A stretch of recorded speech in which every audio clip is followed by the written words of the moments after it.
Isang simpleng kilos na puno ng malasakit at pagmamahal.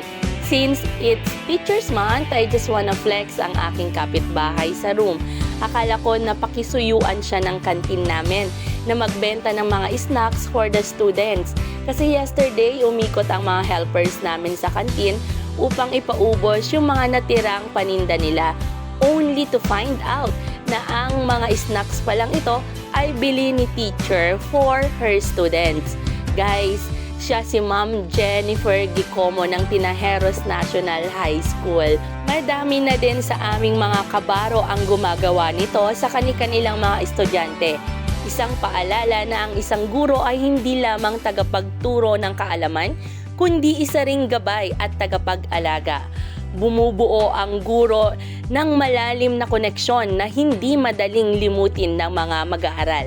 Kaya saludo ako sa iyo, ma'am, sa inspirasyon at pagmamalasakit mo sa ating mga kabataan. Share nyo guys, who knows kayo naman ang susunod na may ganyan. Happy Teacher's Day sa lahat ng mga teachers. Thank you guys for watching.